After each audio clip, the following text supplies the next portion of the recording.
नमस्कार। चलिए श्रीमद् भागवत महापुराण का प्रथम स्कंद शुरू करते हैं।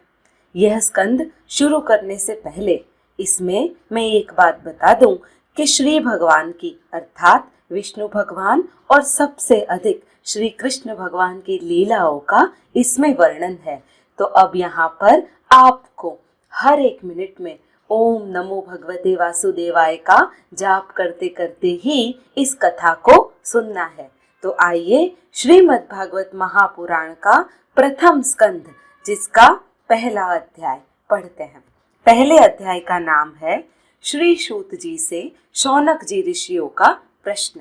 उसमें हम सबसे पहले मंगलाचरण पढ़ेंगे जिससे इस जगत की सृष्टि, स्थिति और प्रलय होते हैं, क्योंकि वह सभी सद्रूप पदार्थों में अनुगत है और असत पदार्थों से पृथक है।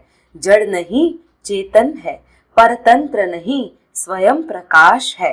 जो ब्रह्मा अथवा हिरण्यगर्भ नहीं, प्रत्युत उन्हें अपने संकल्प से ही जिसने उस वेद ज्ञान का दान दिया है, जिसके संबंध में बड़े बड़े विद्वान भी मोहित हो जाते हैं। जैसे तेजोमय सूर्य राशियों में जल का, जल में स्थल का और स्थल में जल का भ्रम होता है, वैसे ही जिसमें यह त्रिगुणमयी जागृत स्वप्न सुषुप्ति रूपा सृष्टि मिथ्या होने पर भी अधिष्ठान सत्ता से सत्यव्रत प्रतीत हो रही है, उस अपनी स्वयं प्रकाश ज्योति से सर्वदा और सर्वथा माया और माया कार्य से पूर्णतः मुक्त रहने वाले परम सत्य रूप परमात्मा का हम ध्यान करते हैं।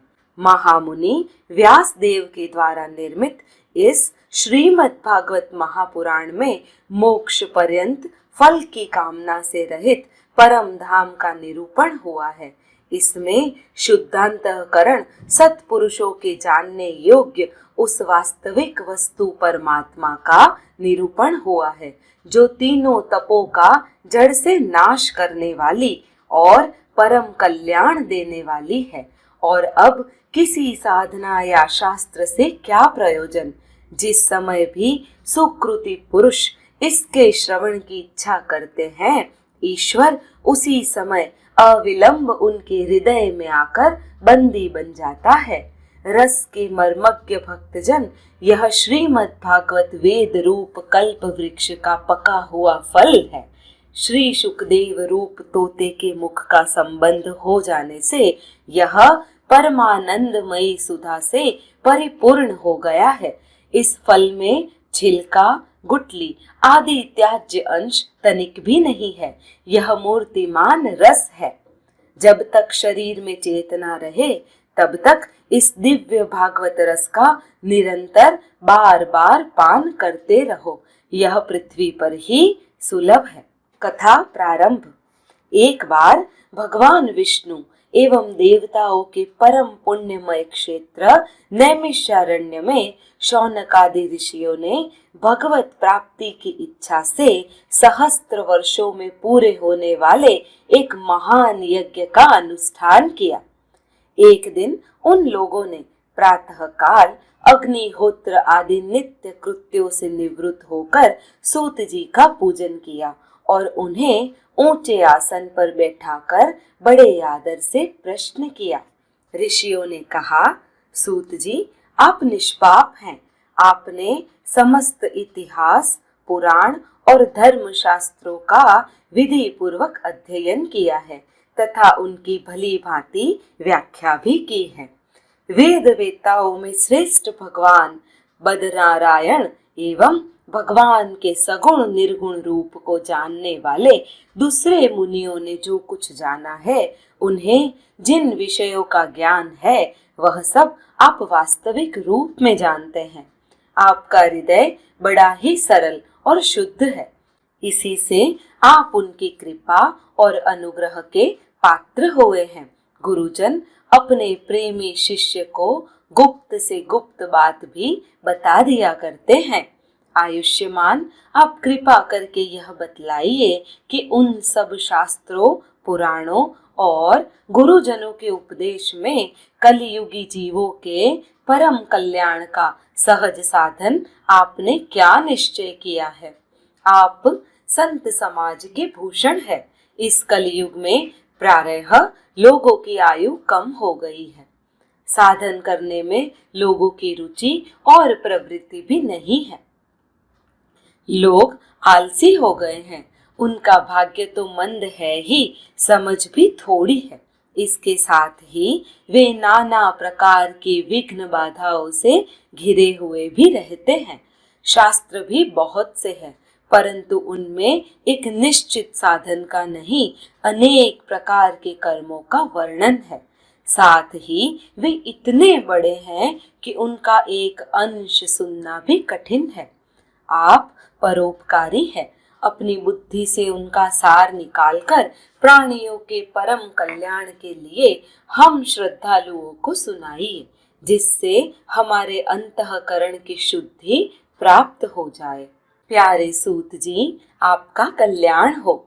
आप तो जानते ही हैं कि यदुर्वंशियों के रक्षक भक्त वत्सल भगवान श्री कृष्ण वासुदेव की धर्म पत्नी देवकी के घर से क्या करने की इच्छा से अवतीर्ण हुए थे।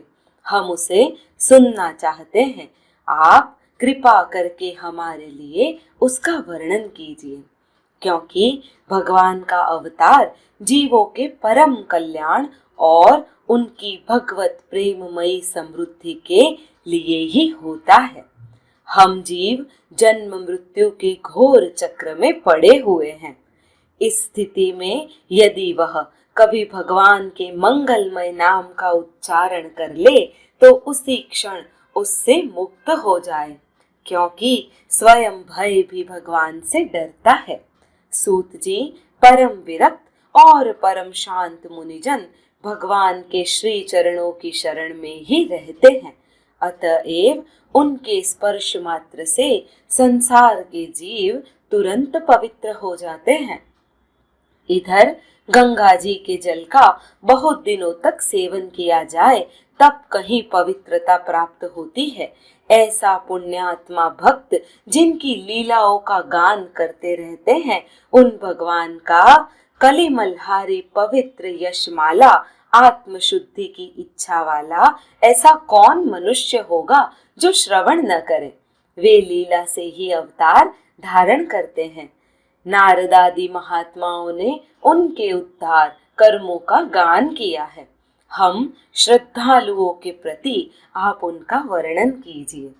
बुद्धिमान सूत जी, सर्व समर्थ प्रभु अपनी योग माया से स्वच्छंद लीला करते हैं। आप उन श्री हरि की मंगलमयी अवतार कथाओं का अब वर्णन कीजिए। पुण्य कीर्ति भगवान की लीला सुनने से हमें कभी भी तृप्ति नहीं हो सकती, क्योंकि रसज्ञ श्रोताओं को पद पद पर भगवान की लीलाओं में नए नए रस का अनुभव होता है। भगवान श्री कृष्ण अपने को छिपाए हुए थे।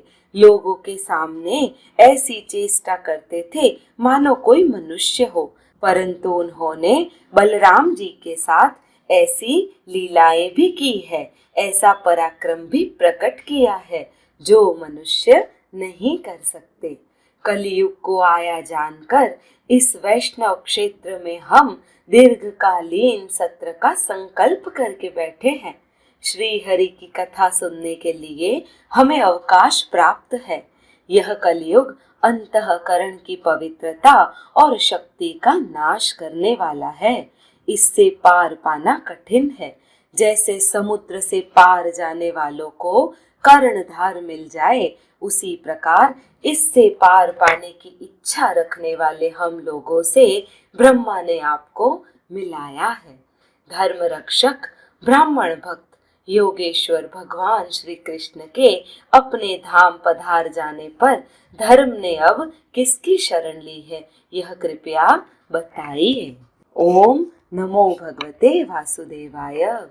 मित्रों, अगर आपने मेरा चैनल सुना है तो कृपया इसे सब्सक्राइब कर दीजिए, वीडियो को लाइक कीजिए और शेयर करना ना भूलें। आगे भी मैं भगवत पुराण को पूरा करने वाली हूँ। तो अगर आपका सपोर्ट रहेगा तभी ये वीडियो कई सारे लोगों तक पहुंचेगा। तो कृपया आप मुझे सपोर्ट कीजिए, सब्सक्राइब कीजिए। धन्यवाद।